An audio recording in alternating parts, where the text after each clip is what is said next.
আসসালামু আলাইকুম।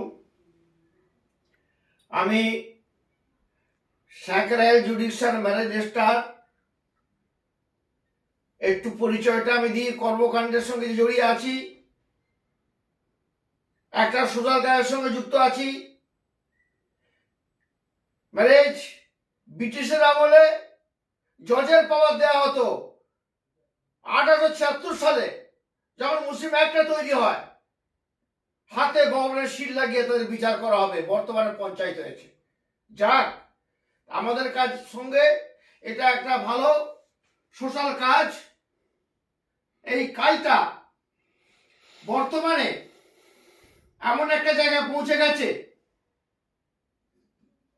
এখন দেখছে যত কম বয়সী মেয়েরা, বেশিরভাগই হিন্দুদের হয়, শিডিউল কাস্ট হয়, আদিবাসী হয়, মুসলিমদের হয়।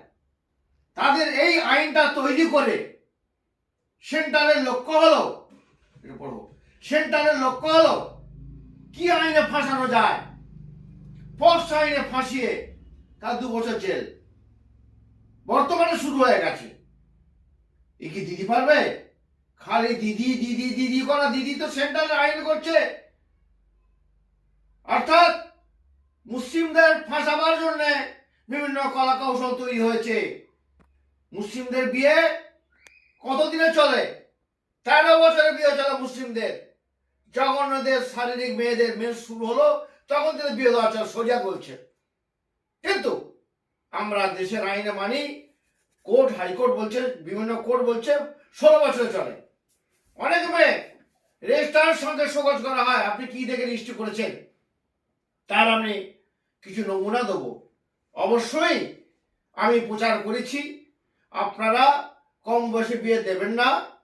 কম বয়সে বিয়ে করি না। খোঁজ খবর আমার অগোচরে হলেও কিন্তু আমরা কম বয়সে বিয়ে আমরা সজাগ থাকি।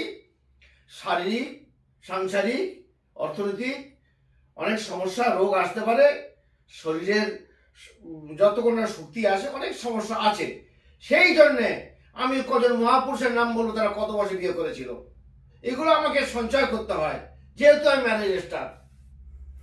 ঈশ্বরচন্দ্র বিদ্যাসাগরের স্ত্রীর বয়স 8 বছর।